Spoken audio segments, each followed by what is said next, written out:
नमस्कार शेतकरी मित्रांनो. ज्यावेळेस आपण आपल्या शेतीमध्ये क्वालिटीचं काम करतो त्यावेळेस आपल्याला जास्त उत्पन्न भेटत असतं. आणि आपला हा तायवान पिंकचा प्लॉट आहे.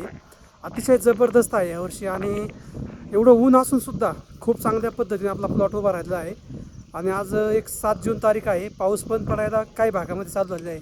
पाऊस आला तर आणखी चांगल्या पद्धतीचा फायदा आपल्या बागेला होऊ शकतो आणि आपलं चालू वर्षाचं उत्पन्न आणि टनेज हे चांगल्या पद्धतीने वाढू शकतो. आता पूर्ण प्लॉटवरती आपण थोडं उंचीवर जाऊन प्लॉटची शूटिंग घेतो आहे.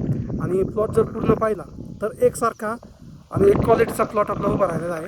आणि असा जर प्लॉट असेल तर ह्यावर्षीचं उत्पन्न देखील टनेजमध्ये जे काय असेल ते खूप चांगल्या पद्धतीचं असेल. आणि झाडावरती माल जर पाहिला तर मालसुद्धा खूप मोठ्या प्रमाणात लागलेला आहे. आपण ज्या वेळेस नियोजन करत असतो त्यावेळेस आपलं नियोजन परिपूर्ण कसं राहील याकडे आपलं लक्ष असतं. आणि त्या पद्धतीने जर आपण दरवर्षी नियोजन केलं तर निश्चितपणे आपल्या मालाची क्वालिटी खूप चांगली असणार आहे. आणि ज्यावेळेस मालाची क्वालिटी असेल त्यावेळेस आपलं उत्पन्न देखील वाढलेलं असेल. आता हे पाहू शकता मालाची सेटिंग. यावर्षी बऱ्याच शेतकऱ्यांची ओरड आहे की आमच्या बागेंची खूप मोठं गळ झाली. परंतु आपल्या बागेमध्ये अक्षरशः नाहीच्या बरोबर गळ आहे. आणि प्लॉटची परिस्थितीसुद्धा खूप चांगल्या पद्धतीची आहे. म्हणून दरवर्षी आपण जे काही नियोजन करत असतो ते खूप चांगल्या पद्धतीने करत असतो. कधी आपल्याला नैसर्गिक आपत्तीमुळे धोका होऊ शकतो किंवा बाजारपेठेमुळे धोका होऊ शकतो. परंतु आपले जे काही प्रयत्न असतात ते मात्र नेहमी चांगले असतात.